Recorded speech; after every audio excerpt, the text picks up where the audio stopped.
Welcome back to my channel. If you are new here, thank you for clicking on this video. I hope you like, comment, and subscribe for more. So today I just wanted to do a quick little vid for y'all. I wanted to do a quick little get ready with me because I never did a video like this on my channel. This is the raw, real face me right here, sitting here, and I just wanted to show y'all how I get ready. This is going to be a chit chat video, so stay tuned.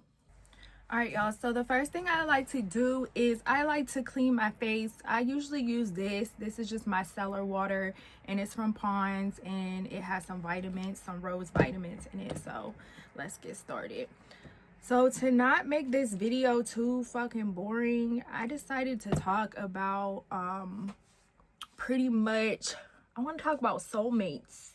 And I want to talk about soul ties because I did hear on the radio this morning, they were talking about whether soulmates are real or not. And I just wanted to talk about that and give my 2 cents, you know?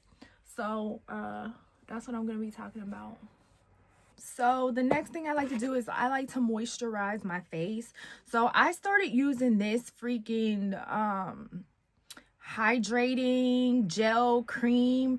I got it from freaking the Dollar Tree for $1.25, and I seen on the side that it says compared to Neutrogena Hydro Boost water gel, and I decided to give it a try. And oh my gosh, I'm one of them people that got dry skin, y'all. This stuff keeps you so hydrated, keeps your skin hydrated throughout the day. If you got dry skin like me and your shit be flaking, because mine be flaking. I got dry skin. I'm not one of them oily bitches.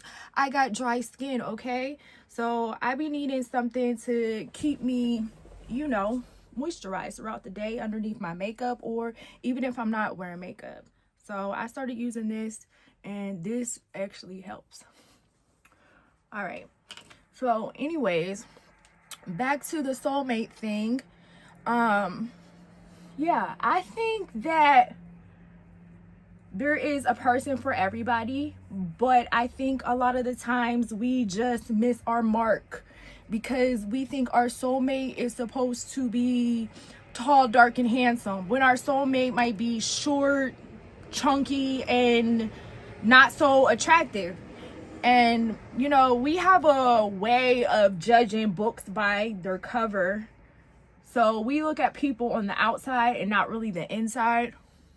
And I think that is why a lot of us do miss our soulmate, because, you know, everybody's goal in life is to find someone who wants to be with them, find someone that's going to accept all their flaws, find someone who, what the hell is this? Find someone who's there for them and, you know, truly loves them. They're not spiteful. They're not evil. They don't have no ill intent. Like, that's the perfect type of person that, you know, you would want in your corner. But I think we miss our mark a lot of times on our soulmates. And we think our soulmates are supposed to look a certain way. But I don't think that's, you know, true. I don't think it's true. The next thing I like to use is this e.l.f. Power Grip primer. I had got this was $5 at Target, y'all. The bigger tube is I think 10, but I just wanted to try it because I didn't know if I was gonna like it or not. But again, it keeps your skin moisturized if you got dry skin. It has the hyaluronic it has the hyaluronic acid in it, and it keeps your face moisturized. So I'm gonna add some of this.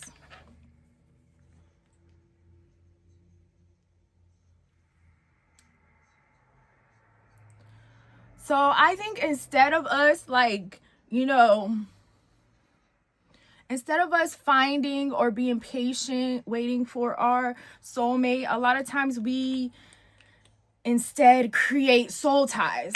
And soul ties is nothing like a soulmate.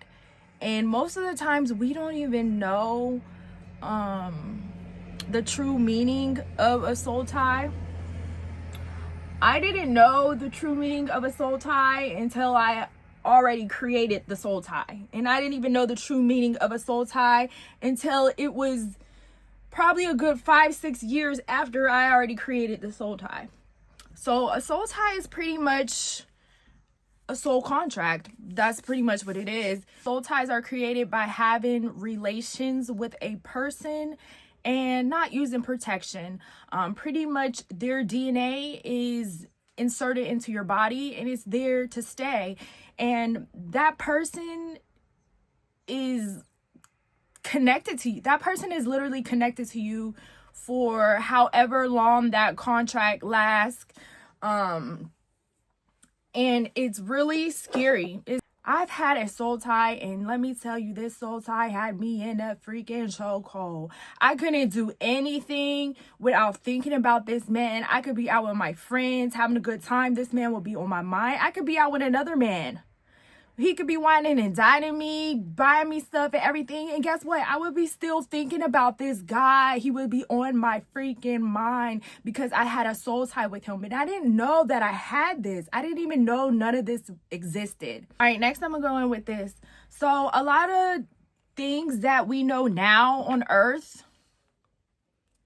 they did not exist. Like, we didn't have the knowledge that you guys have now. So back in the day when I was a teenager, we didn't have Facebook. Google was there, but you had to be like a person that actually used the computer. Like, we had an AOL and shit, but people wasn't really, you know, looking at stuff at their fingertips. I just use this brush. So pretty much back in our day, we had less information and we didn't have that much information about having soul ties or anything like that. Of course, we were told that we should wait until marriage. That was definitely a thing. But I feel like when you're in school and you're young, the idea of love is just kind of like, it's just thrown at you. Like, it's just literally thrown at you because you go to kindergarten, you go to first grade, second grade. Oh, it's Valentine's Day. Tell this person you love them. Buy them flowers. Blah, blah, blah. This is what you're supposed to do. We're watching TV. A movie, any type of movie that has to deal with being in love or falling in love or finding love. And that just kind of gives us a sense of what love is supposed to be like. But it's really not true because it's really just that person's story. It's not our story. It's that person in that movie story. We have our own movie that we are making, and our story is going to be nothing like that person's story. So then you get to middle school, and in middle school, it's like, oh, do you have a girlfriend yet? Do you got a boyfriend yet? Are you dating? Blah, blah, blah, blah, blah. And I burned myself right here. I don't know if y'all can see. And you're like, no, whatever. I have to find a boyfriend. I have to find this person. I have to find that person. But it's really just, no, you don't. You don't need these people to have a good life. You don't need these people to make your life better. And then you go to prom. And then prom's coming up. So prom is coming up and you just have to find someone and you just have to freaking, hold on. This is what I use for my eyebrows. I just use the eyeshadow right here. This one. I don't know what it's called. It's called Date Night. And this is the palette. It is Yvette by beautycreations.com. So then you're going to prom and you're just like, oh, I need to find a date. I gotta have someone to go with, blah, blah, blah. And then you get a date and then you go with them. And then that person, they might want to have relations with you. I don't know. Everybody's, you know, story is different, like I said. But 9 times out of 10, even if you don't have relations with that person, once you get out of high school and you go on to college and somewhere down the line, relations with someone is going to come up and come about. And you're not really going to be thinking about signing your soul over through a soul contract. Because trust me, that was never even on my mind. That was never even on my mind. The main thing was on my mind was, you know, I'm young, I'm getting older, and I probably should be having some type of romance in my life, because, you know, that is what is taught to us at a young age, romance. So once I did, you know, sign over my soul and he signed over his soul, that's when things got really freaking sticky. That's when I felt like I could not even freaking breathe without the presence of this man. Like, and it was just a freaking nightmare. It was hell. It was literally hell. Like, I tell you, I couldn't do anything without him. Like, I would literally sit by my phone and I would be like, oh, I hope he calls. Like, I could be having the most fun with all the fun people, and I'll be sitting literally like this. Oh, I hope he calls my phone. I would like drive around to see if I seen him, and it was just a nightmare, y'all. It was a nightmare. I did not know what the heck was wrong with me.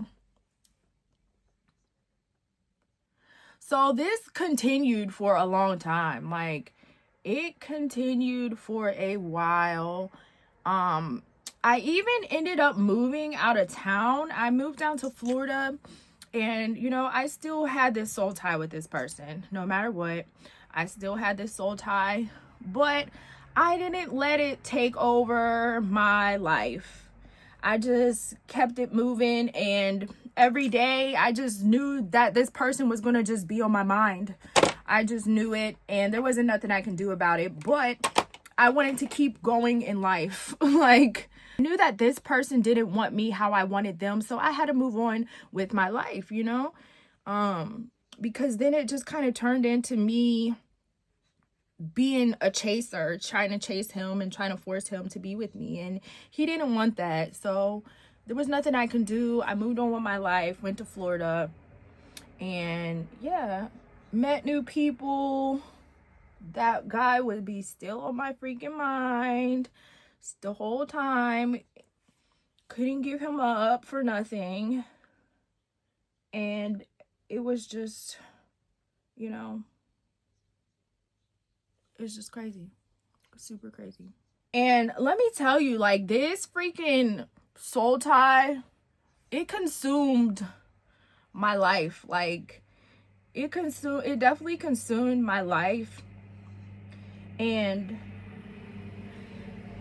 it's like the person, you kind of already know what this person is doing and going through, and you know if they're like messing with other people, because it's like you're so bonded and connected with that person since their DNA is inside of your body forever. You kind of already know. So some of their emotions, I believe that you feel their emotions. And they also say that when you're thinking about that person, 9 times out of 10, you're on their mind as well, which is kind of creepy, because it's like, okay, if I'm on your mind, if I'm thinking about you all the time, and you're always on my mind, why don't you want me? Like, you know what I mean? I don't know, it's weird. I just always thought that. But yeah.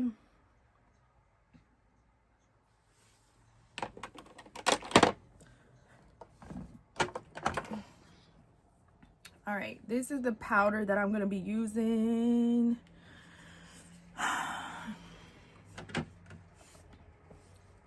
If I could really go back in time, and if I could go back in time and I could change anything, I would definitely change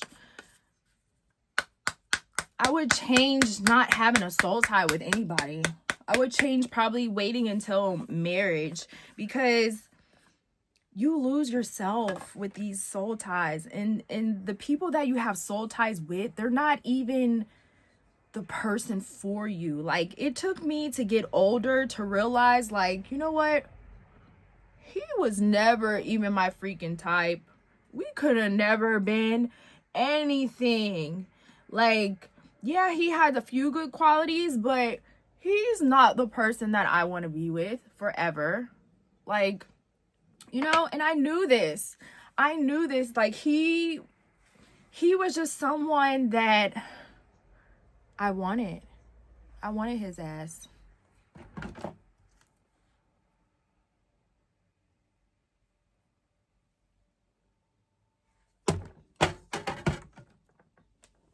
He was literally just someone that I wanted. Someone that I wanted, and someone that, you know, made me feel good. But he wasn't the one for me. You feel me? He was not the one for me. It's kind of like I tricked myself into believing that he was the one for me. But in reality, I knew that he was not the one for me. I knew he was never going to be the person that I wanted him to be, the person that I seen him as. Because a lot of times you can see so much potential in a person, and that person never produces that potential. And he was one of those type of people. Like, he good looking, strong. He was a leader. Like, people flocked to him. It was like he was a different type of person. Like, people flocked to him. They wanted to be around him. Females wanted to be around him. Like, he just had such a good energy, and he was just so nice. But he was not nice to the point where he got used. He was nice to the point where he knew who to be nice to, if that makes any sense. He was literally a strong black man, and I like those characteristics, but I can see better in him I can see the potential in him if he really just walked in his purpose. I could see him being that dude. Like, I could see him being that dude. He was not that dude when I wanted him. I was just tweaking. Like, he was not the one for me. All right. Let me try to fix these lashes. So pretty much, I mean, I'm not trying to put my business all the way out there, y'all. All the way out there. So I'm gonna just tell y'all like this. So then I have moved back. I moved back from Florida, of course. You move out of town, then you go back to your hometown. Blah, blah, blah. And of course, linked up with the guy. That was my soul tie, of course, because we just had this inseparable touch on each other. And yeah. So after that, you know, when I came back into town, he was nicest he's ever been. Like, he was never mean. He wasn't a mean guy or anything like that, but he was just like different. He was way more nicer, way more willing, like wanted to buy me stuff, wanted to buy me shoes, wanted to take me to the mall, wanted to do all this stuff, just good stuff, you know, that every female craves from a man that they like. And things were going good, so I thought. Then after that, you know,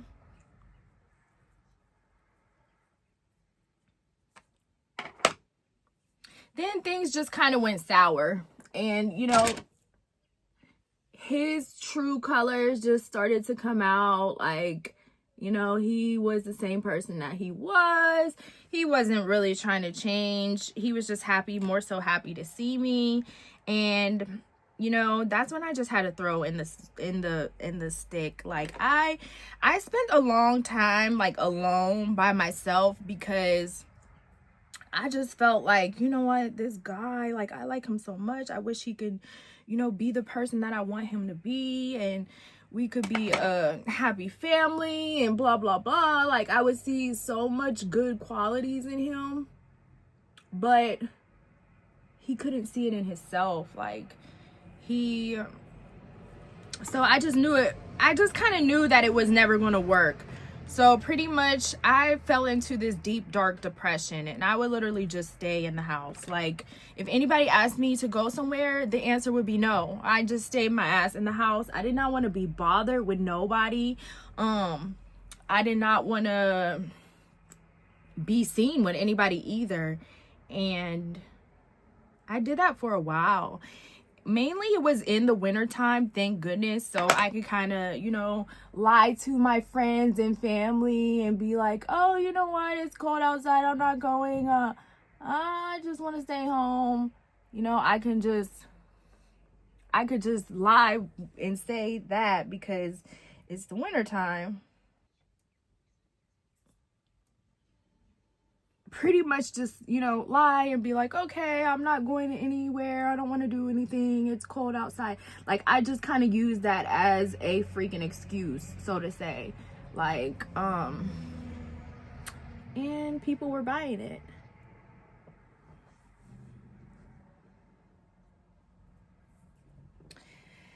And when I was in this freaking depression, y'all, I literally stopped eating. I got so skinny. My normal size in clothes is, I wear like size 9 pants. So, like, yeah, like I wear a size 9.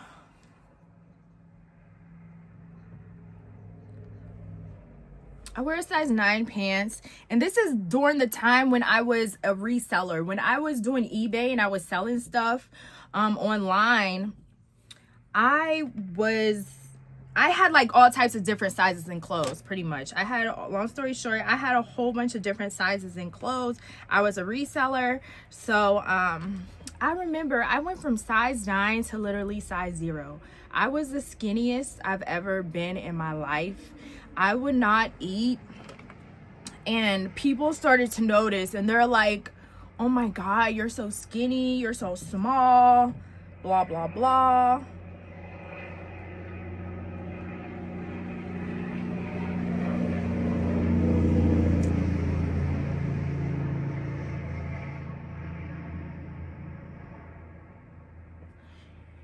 And I was literally that skinny because I didn't want to eat.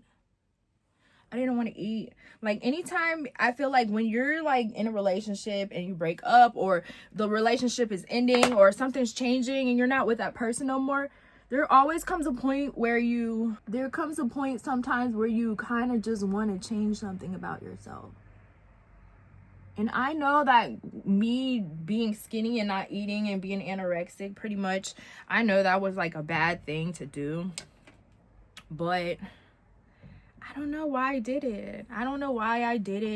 I did end up getting healthy again and starting to eat again. I started eating Oreos and cupcakes and shit. I got thick again. I stopped smoking cigarettes.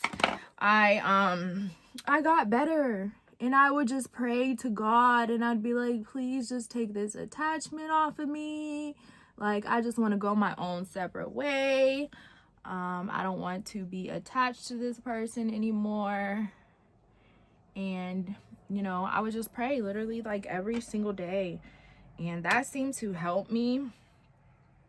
But did it make that person get off of my mind? No. It just made the bond that I had weaker. Like, it made it weaker. It made it to the point where I didn't need to sit by the phone. I didn't need to see if he's gonna call me. I didn't need to try to, you know, check on him. I just kind of did my own thing.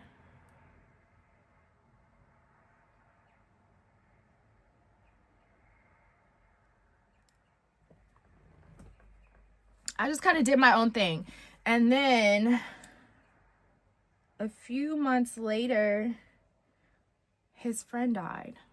And it was a friend that was dumb close to him, like his freaking best friend, you can say. His best friend got killed. Well, actually, his best friend got killed, and the guy that killed his best friend killed him. Like, they just pretty much shot at each other. And they killed each other. And again, I fell back and I started talking to him again. Hello again. And yeah, at this time I was thicker, healthier, and I wasn't no longer dumb though.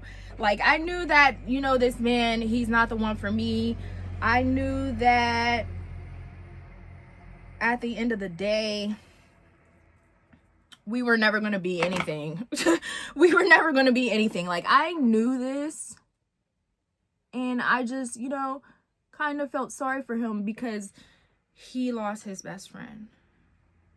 I felt sorry for him. And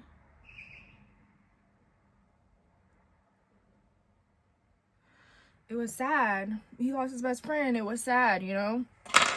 So I felt sorry for him. That's pretty much what it was. And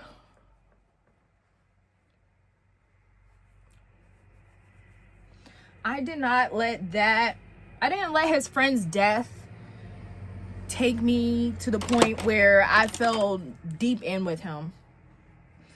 I ended up moving again, same city, but you know, I just didn't allow him to know that I was moving. He didn't know where I lived or anything like that. And honestly, once I moved, and I feel like once his aura and his energy got out of my house, got out of my belongings, I felt like, you know, I finally felt like sane. And I kind of felt like released from him. Then I didn't feel like, oh, you know what? I wonder what he's doing. I didn't feel like that no more. Because I feel like me moving and getting rid of his stuff that he had at my house and just, you know, certain things, I felt like that made a difference. I didn't feel that attachment because, mind you, I was still praying every day. I was still praying every day to God, and I was just like, please remove this attachment. I don't want to be attached to this guy anymore. So yeah, that's my little story of my soul tie. I did leave a lot of parts out. I might come back on here and do a full story time because there's some other deeper parts to the story. That was just a little light version of it. But yeah, that is my soul tie story, and I hope you like it. I do need to do something with my hair now. It's looking crazy, but pretty much my face is how I want it to be. And thank you for watching today's video. Make sure you like, comment, and subscribe below, and I will be back with another one. Bye.